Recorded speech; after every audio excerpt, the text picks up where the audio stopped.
Lundi 24 octobre, mesdames, messieurs, bonsoir et bienvenue dans ce flash d'information. Octobre rose, les campagnes de sensibilisation et de dépistage se poursuivent. Dans le cadre de la lutte contre les cancers gynécologiques féminins, les campagnes de sensibilisation battent leur plein. Dans la commune de Touba Mosquée à Touba, plus de 300 femmes ont été dépistées. L'Association des sages-femmes d'État de Touba annonce des journées de consultation et de vaccination gratuites à partir du 26 octobre au centre de santé de Darou Marnane. Au Mariste, dans la commune de Anne, même son de cloche, l'amicale des femmes du ministère de l'Environnement en partenariat avec la gynécologue obstétricienne Rose Wardini, mais aussi sur la sensibilisation et sur le dépistage. Selon elle, le dépistage est la solution pour se préserver du cancer du col de l'utérus. Vous pouvez suivre le reportage sur Womanfest TV. Vente de médicaments au Sénégal, la directrice générale de l'Agence sénégalaise de réglementation pharmaceutique donne des précisions. Après le scandale des sirops indiens soupçonnés d'être à l'origine de la mort de 69 bébés en Gambie, Dr Oumou Kalsoum Ndiaye Ndao rassure que les médicaments qui rentrent au Sénégal bénéficient d'une autorisation de mise en vente sur le marché. Revenant sur ces mystérieux sirops indiens, elle précise que ces médicaments ne figurent pas dans leur base de données officielle et que par conséquent, ils ne peuvent être vendus au Sénégal. La directrice générale de l'Agence sénégalaise de réglementation pharmaceutique invite cependant les Sénégalais à aller acheter les médicaments dans les circuits officiels.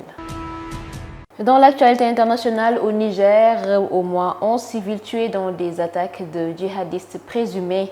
Les faits remontent ce samedi dans l'ouest du Niger lors de plusieurs attaques de djihadistes présumés qui surviennent après plusieurs mois d'accalmie dans cette région proche du Mali.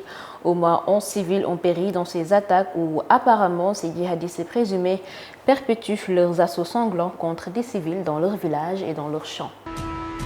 Législative en Israël, Benjamin Netanyahu veut sa revanche. Déchu du pouvoir en juin 2021 par une coalition hétéroclite, l'ancien Premier ministre est déterminé à prendre sa revanche lors des législatives israéliennes du 1er novembre. Pour ce faire, le chef du Likoud, le principal parti de la droite israélienne, s'allie avec des partis de l'extrême droite, une première dans l'histoire de l'Israël, qui pourrait, dit-on, lui coûter cher. Dans la page sport Can Beach Soccer, les Lions du Sénégal valident leur ticket pour la demi-finale. Après avoir battu l'Ouganda ce samedi dernier sur un score de 10-1, les champions d'Afrique confirment leur domination face à l'Égypte depuis la finale de la CAN au Cameroun. Sur un score de 6-4 contre l'Égypte, les champions du football de plage gagnent leur place en demi-finale. Pour le coach Mamadou Diallo, c'est important de débuter la compétition avec des succès. Mais le souhait reste le même, gagner en demi-finale et revalider le titre de champion d'Afrique.